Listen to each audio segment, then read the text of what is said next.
Hi, everyone. Welcome to Interchange. I'm Dan Jones. Thank you so very much for joining us. Interesting things to talk about again today. Of course, we'll talk about the election and about what the results mean for Scott Walker, Barack Obama, and the rest of us. We'll talk about the spot in downtown Milwaukee that is reportedly the site of choice for a new Bucks arena. And we will also talk about the young woman in Oregon who chose to legally end the suffering that accompanied her brain cancer by ending her own life. First, let me introduce everybody. You know longtime newspaper columnist Joel McNally, and Kevin Fischer, who spent many years as a broadcast journalist, Denise Callaway, communications and public relations professional, and of course, Gerard Randall, education consultant and job creation expert. Rick Horowitz is going to be along with commentary at the end of the show. All right, let's talk first about the election results. Scott Walker wins the governor's race for a third time. It's pretty much a Republican sweep all across the nation. First, does this tell you that the majority of Wisconsin voters, in fact, very much support the way Scott Walker governs? And nationally, Denise, was this an overwhelming rebuke of all things Democratic and of all things Barack Obama? Well, let me answer the second part first. I don't think so. I think what we've seen, and we certainly saw this with the polls that were done, is people are just tired of what they feel like is a Congress that did nothing. So I think they wanted to give another Congress a chance. One of the things that certainly, if you take a look at what Republicans were talking about, there was really not much discussion amongst most Republicans prior to the election about some of the president's signature issues, particularly health care reform. Certainly, there were some Republicans who said we need to repeal it, but that was not the general theme of the Republican Party. It was pretty much saying we're not the Democrats and we're not Barack Obama. But I do think if we go back and take a look at what traditionally happens in midterm elections for presidents who are elected to a second term, and this was certainly true for Clinton and it was true for Reagan, if the House, if the Senate is yours to lose, they lose it.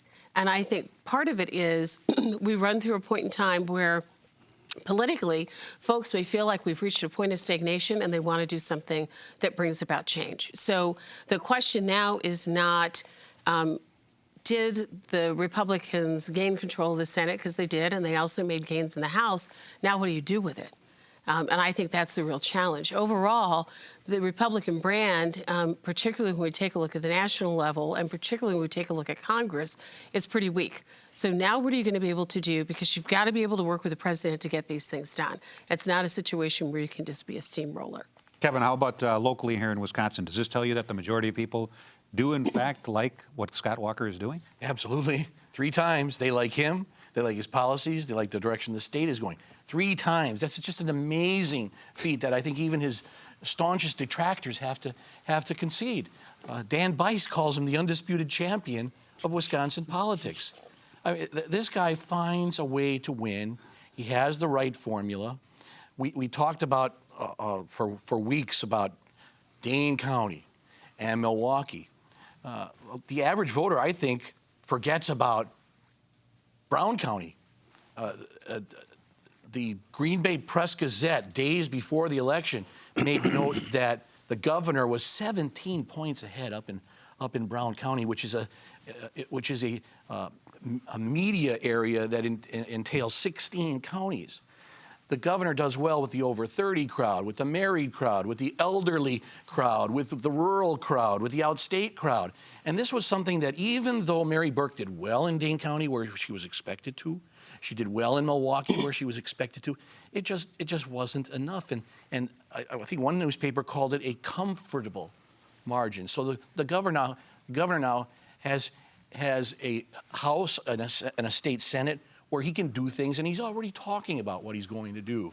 Tax reform, more tax reform, because the state just still isn't where it should be tax-wise compared to other states around the country. Jobs, he talked today about workforce training. He's going to inject more money into workforce training, which I think is critical. The legislatures, too, has their agenda. I think they'll go along with what the governor does. The most important order of business will be getting that state budget done. That'll be done quickly, and I think without much fanfare or controversy. And then look for some other things that might be controversial. Reforming the Government Accountability Board, which is supposed to be nonpartisan, but I think has been anything but. And then you're going to see a move to expand the very popular voucher program. So look for these things to happen. But the taxpayer, the Governor Walker won because he ran against a flawed candidate with a flawed campaign, and he had a winning formula that he's used 3 times. But the big winners the other night were the taxpayers of Wisconsin. Joel, I know you don't like Walker's policies, but what do these election results tell you about Wisconsin voters? I think one of the things it tells you is the voters separate Scott Walker from his policies, because his policies aren't that popular, because people do recognize promising 250,000 jobs and delivering 100,000 is not a good idea. I thought, Kevin calls Mary Burke a flawed candidate. I thought she was the right candidate. I thought she had the business background that Walker has failed at miserably. She concentrated on jobs and the economy. And she's a philanthropist who's done great things, and she's not a politician. And there are a whole lot of people who don't like the idea of politicians. And I've written this before. I think Walker's real strength is that he's a likable guy. He puts a benign, likable face on some really pretty horrendous policies, truthfully. I mean, when he opposes the minimum, not just raising the minimum wage, but he opposes minimum wages. As if, we want to go back to the 1800s when, employers could just pay people as little as they want and work them as long hours as they wanted. And if they don't like it, they can just go somewhere else. He really does talk, his ideas are extreme, but his presentation is like, a nice guy. And personally, I do think he's a nice guy. I wrote a column to that effect, that he comes across very likable, but his policies are totally unlikable. And people there are certain personalities. I mean, Reagan did the same thing. People thought he was a nice, elderly, kind grandfather, even though his policies were horrendous. That's kind of what Walker's got going for him. I think when he steps out of Wisconsin, if he does run for president, and everyone is kind of assuming he's going to, I think just like when Tommy Thompson stepped out of Wisconsin and people were flabbergasted at this guy is the popular guy in Wisconsin, I don't think he's going to have much success on that level. I think also the reporting will be much, boy, talk about bad journalism. Instead of covering the big issues, the economy and jobs and what Walker hadn't done and wasn't even proposing to do, they got distracted. They covered things that came up on right-wing radio that were just totally fraudulent and lies about Mary Burke. They spent a week covering plagiarism that wasn't plagiarism. So they kept being distracted from the real issues. Mary Burke tried to concentrate on the real issues. Nobody cared about the real issues. It was totally, Scott Walker's personality, but I think it'll wear thin. He can't keep that. One of the silly stories that came up about him losing his hair. Even though it's silly, when he stops being that Boy Scout who can sell really bad policies and becomes middle-aged, he might lose what he's got going for him. I don't know. Do you think the people voted for Scott Walker because they think he's a nice guy or because they like his politics? Well, 3 elections in the last 4 years, clearly there was some identification with his policies and not just with his personality. But it also is who turns out in midterms, and we know that. Well, but it's the midterm elections, the recall election, and again, the second go-round for another 4 years, and all within a relatively short period of time. It's not that people didn't know who Scott Walker was, and they didn't know what his policies were. They knew. That's why the state was so split down the middle. The reality, too, is that all of the polling showed that Mary Burke never got beyond 47%. That, too, to me, until the very end, the polls showed that Walker wasn't getting beyond 47% but either. He won with, yeah, he did. with 52%. Somebody's got to get 50. So that to me showed that ultimately people had found something to resonate with him beyond just his personality. In terms of this being a sweep, you have 31 governors in the U.S. that are now Republican. 2/3 of the state legislatures are now Republican-controlled. Only 2 Republicans in the Congress lost their seats. Pickups in the Senate beyond what anyone had expected, and pickups in the House. It's going to be virtually a hat trick for the Democrats to take control even in the next 2-year cycle for them to pick up control in the House. They may make some gains in the Senate, Sure depending will. on how many more will Right here in will come out of Wisconsin, that. too. Well, we'll see. Johnson will be tough to beat. Can I just quickly say, too, going back to the governor's race, very quickly, one thing we didn't talk about, I think the reaction of state voters in their support for Scott Walker was a repudiation of the John Doe investigation that has been going on and on and on. And they recognize that there was nothing there. It was a partisan witch hunt. And I think that speaks, too, to why the voters supported this. I don't think It's there's not any that. polling or anything else that indicates Yeah. that that even played an issue for people. I think All it right. did. Next topic. According to numerous reports, the spot in downtown Milwaukee presently occupied by the Milwaukee Journal-Sentinel building, the Milwaukee Arena, and the Milwaukee Theater, the old auditorium, that is the site of choice by Bucks owners for a new arena to replace the aging Bradley Center. If it's true, does this site make any sense to you, and do you think it's doable? I don't know. And you know the biggest cheerleader for it, of course, is the Milwaukee Journal-Sentinel.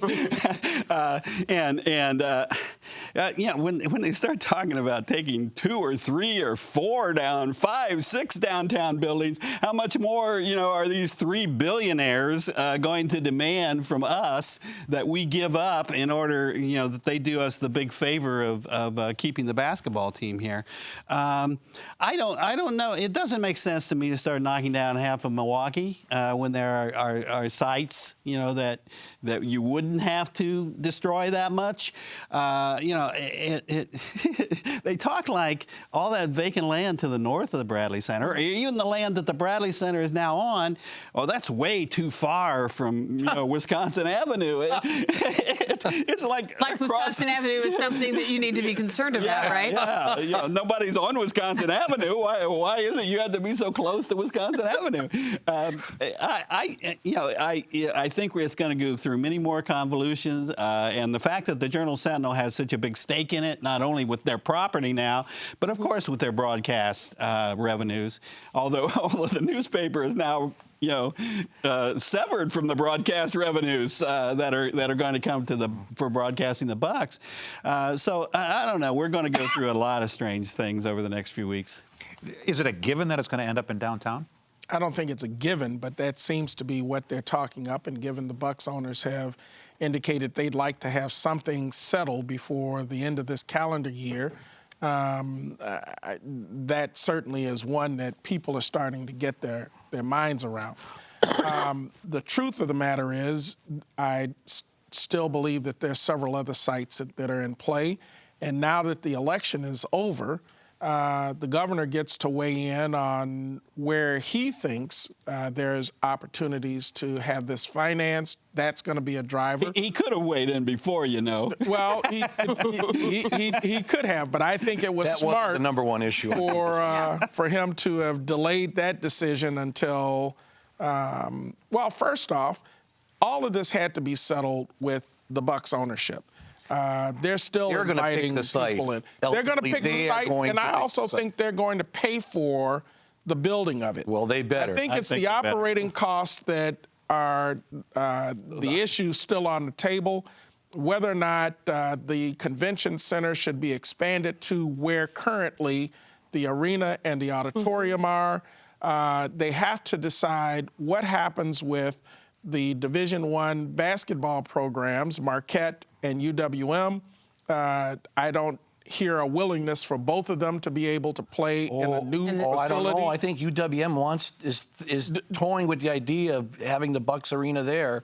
They've expressed that they're not ready to say no way, no way. No, but what I'm saying is that they don't want to play in the same facility as Marquette. It's Marquette. Okay. So that means the Bradley Center is probably going to be the facility that's the fallback facility, which also means then that whatever needs to be done in order to bring that up to par for that level of play and maybe even for soccer is still on the table. It doesn't make sense. You asked if it makes sense. It does, and I said this a couple of weeks ago, that I don't think it does. That's almost identical to the current site, which has, you could argue, I believe strongly, has done nothing to boost economic development in the downtown. We just joked about how you can shoot off a cannon on Friday night down Wisconsin Avenue, it wouldn't hit anyone.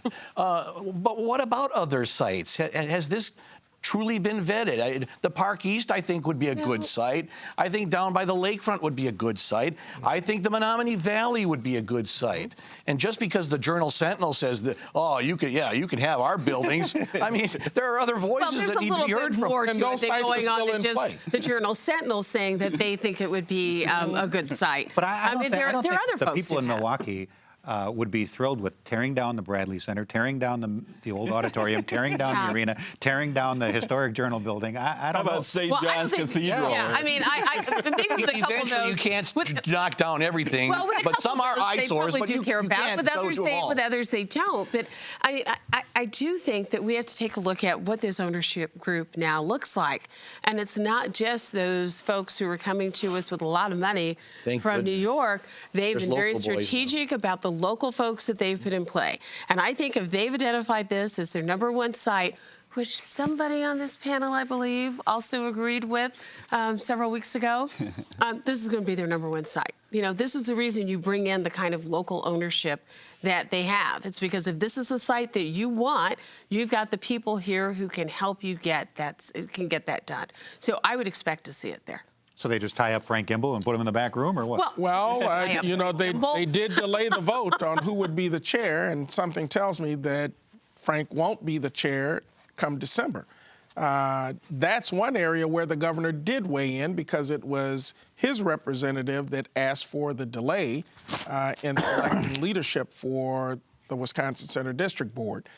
I get the sense, though, that all the other sites, some more than others, are still in play, because if you really want to do something transformative, then what they're talking about in terms of using the Journal building, and it's not certain that the Journal building is going to be torn down. I think they're looking at some mixed use opportunities for part of the building and also for some of the land that they would have access to. But it just doesn't seem to me like all of this is going to bring about the kind of change for downtown that David Eline spoke about.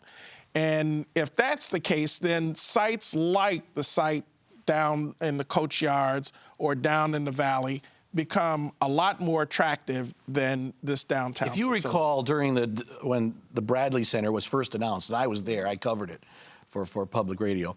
I mean, the consensus was, well, it's going to be downtown. Mm-hmm. It's going to be downtown. Well, nobody bothered to talk to Bud Selig about that, and we know that it didn't go downtown. So, you mean Miller Park? You mean Miller Park, yeah. And so I think the same thing is going to happen here. I mean, I think you just don't pick a site just like that. It doesn't happen here. Right. Things take time, especially with a complex deal like this. The bigger question. It will be downtown. It will be. I think it will be, but but I think there's still going to be a lot of discussion and negotiation. The bigger question, though, is how much is it going to cost and how is it going to be paid for? If they ask for any public money, they're going to be told to go packing. Right. All right. Next topic, a sad one. Can we talk for a few minutes about Brittany Maynard, the 29-year-old woman who became the very public face of the Right to Die movement over the past few months? She moved to Oregon, where she could legally choose to end her own life and the suffering that accompanied her brain cancer. And she did just that the other day.